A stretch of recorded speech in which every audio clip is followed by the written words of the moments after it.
Welcome in our innovation truck. I will like to show you some feasibility studies what we have built in here in the truck. One is the top view system. The top view system is displayed here, and you see my colleague is going around the truck. Now he's in the area of the side camera left, and now he's entering the rear camera, and now he's entering the side camera right.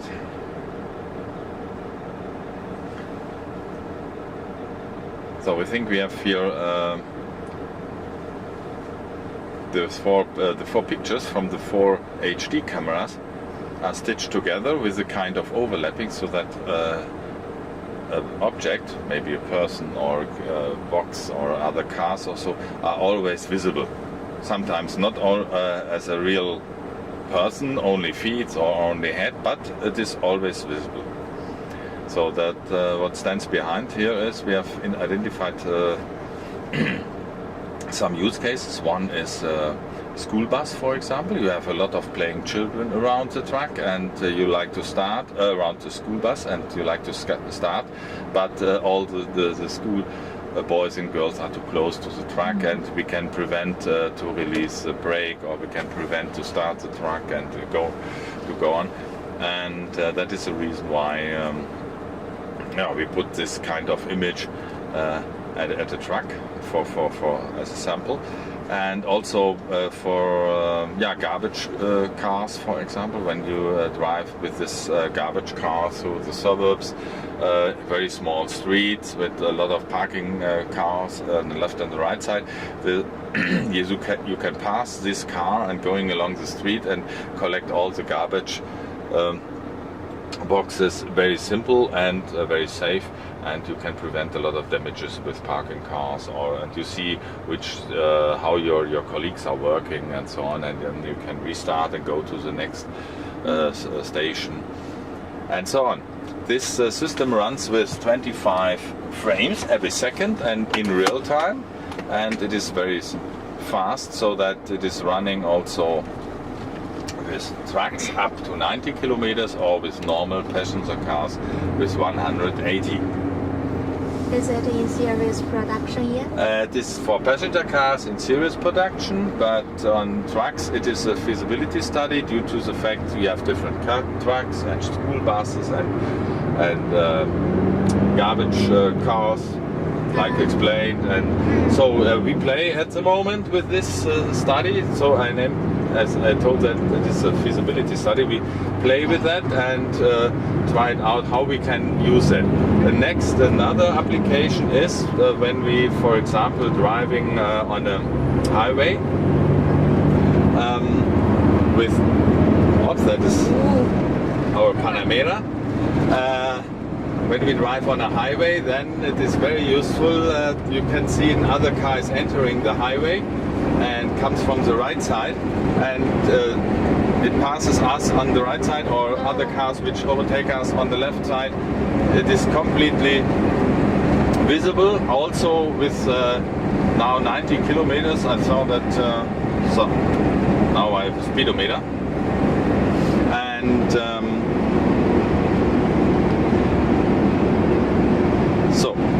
And now we're driving faster when it is what it is allowed. Oh, these cars are so fast.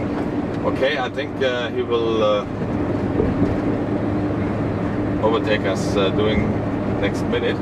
So that oh no, he's standing still. Okay, good. And we have here I simulate here from our eHorizon database, which is a database which contains all the streets and speed limits and kind of street, one lane in one direction, two lanes in one direction with a barrier in the middle and so on. And from all this information we create the speed limit and displayed it here on the cluster, and when we drive slowly then we have a green cycle around our speedometer and less pressure against my feet with the AFFP, which is also built in here. And when I drive faster, then with my AFFP I have a big pressure again, so that I can, when I put my feet very soft on the accelerator pedal, then I drive exactly the speed what it is allowed, and I can concentrate on the environment. Maybe I'm driving through a city and searching for my destination, and then I must not look on my cluster. So it makes it completely searching for my destination much more safer. So I can also switch from top view to maybe the front camera, or the back camera when it is necessary.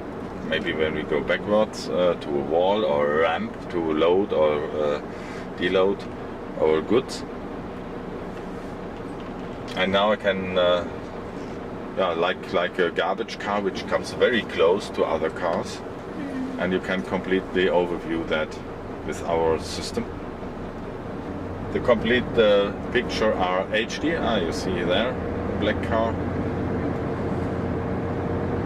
You have a complete overview about your environment, and it makes this system, driving and moving on a ground here makes it much more safer. So that is close 20 centimeter, not more. Maybe we can a little bit go closer. So that is around 15 centimeter. And without camera it is not possible. Yeah, he puts his hand in between, so that is 15 centimeter. There's a full graphical cluster in opposite to the original one, which is mounted there as a backup system. Our principle is we show here a full graphical cluster. We can show a lot of things here on the cluster, but we think less is more. Okay, you can do that. I can also show you a lot of telltales and very nice pictures, but we thought we will only show you some information, warnings or errors or anything else when it is really necessary, not when it is not necessary. And that is a simplified drive concept. We will only show you what, especially for the actual situation with the driver. Now we are standing still. I can say, okay, we are in parking mode, then no speedometer is necessary, and therefore we say, okay, then you can maybe now see some DVD videos or anything else. But here you must put in your driver card when you drive a truck. In Germany and in Europe we have a legal requirement that it is not allowed to drive longer than 4 hours 30, and all your driving time, which is for example too long, or how many hours you have driven this month, is collected there and also transmitted here to the system, so that you have an overview completely over your driving time, over your pause, every day, every week, every month. And a lot of development is done in Timișoara. A lot of development is also done in Timișoara. You come from Timișoara? Yes. Okay. Good driving feeling for the car driver. So we reduce the engine vibration in the interior and the engine sound coming through the engine mounts.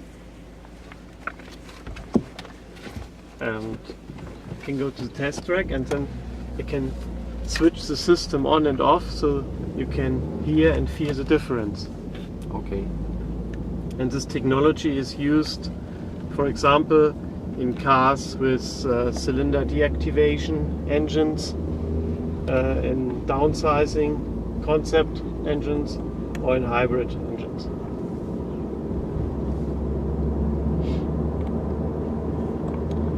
So now the system is off? Or Now the system is off.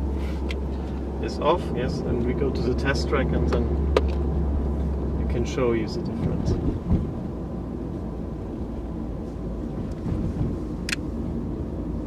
And it's working over a wide RPM range.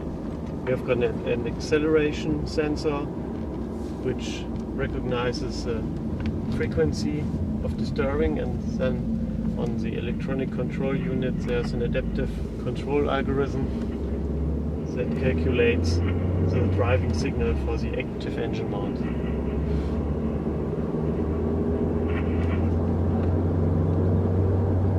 We start with low RPM, a little bit about 2000, and now I switch on,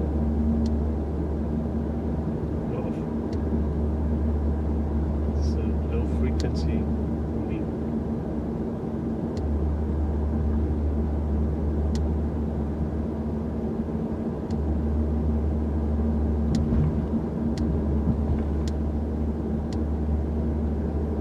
yes, it's very.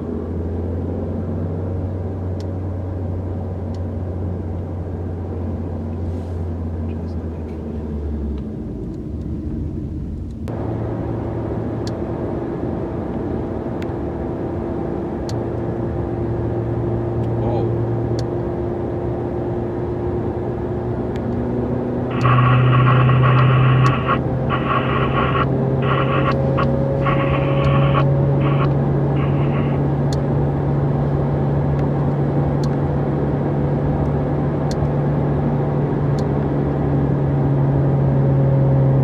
very impressive.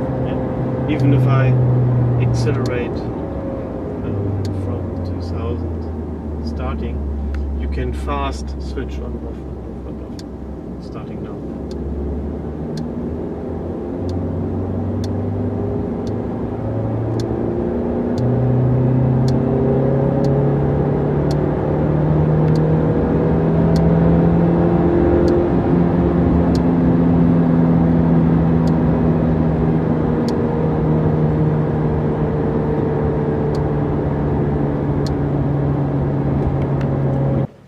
Yeah, do you like some information about that? Not necessarily, because The entry electrification means we just want to change very small things on a serial car. This is a serial charging and discharging. And additionally, it can do this several 100,000 times.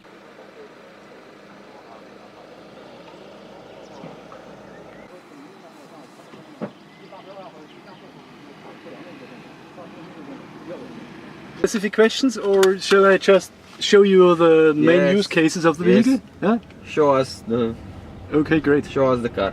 May I ask you where from? Where are you from? Romania. Romania. Ah, okay. Good. So during the week, the most favorite use case would be the pure electrical mode or EV mode. Why? Very easy to answer. You can do it in a very comfortable way by the electrical machine, and pretty sportive. Yeah? No sports car, but enough for daily commutation from your home to work and back. So the total range at pure electrical driving is 50 kilometers, which is enough for most of us from home to work and back. Yes. Right. So during the week you would do it and save cost. And over the weekend we have the flexibility to also to go long distances with a second engine on board and have a kind of torque split on both engines. Yeah? So I show you immediately afterwards. Just a little stay at the electric vehicle mode. So we can switch the recuperation level here as you wish in 3 levels, you know. So you can do one pedal driving without touching the brake pedal. which is pretty funny if you're used to it. So, and I like it very much. So for most situations in daily traffic, it's absolutely efficient. If you need more braking, You can use the you brake. can just use the brake pedal, no problem. So, but for most situations, you can play with the pedals here, and it's pretty nice feature. Okay, now I make just a little turn and then go back, and I will show you the hybrid mode, which is 2 engines running in parallel. Okay. Okay. So you see the tires are really silent. Yes.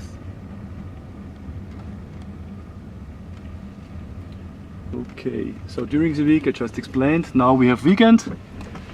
We have weekends and we go long range, high efficient, no, so I switch the auto button. Auto button means you don't have to care about anything. The computer really always calculates the most cost efficient energy he shall use for a specific situation. So we have kinetic, chemical and electrical energy on board. So now the computer says, oh, now it would be better if we have the combustion engine with us. So now we have four-wheel drive car, yeah?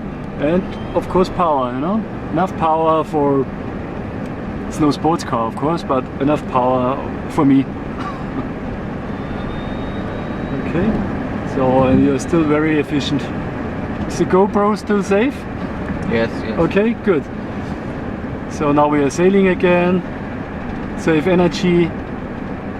We also have a button here called Hold SOC. So when you go skiing, yeah, and you still need four-wheel drive when you want to go back, yeah, from skiing. So you have a buffer on your SOC. Just put the button. You can adapt it to a specific amount of SOC, which shall be buffered. And you just put a button, and you still have enough energy on board for, let's say, 5 kilometers for driving. So we can check the battery status here. So at the moment we still have 58% of battery state of charge.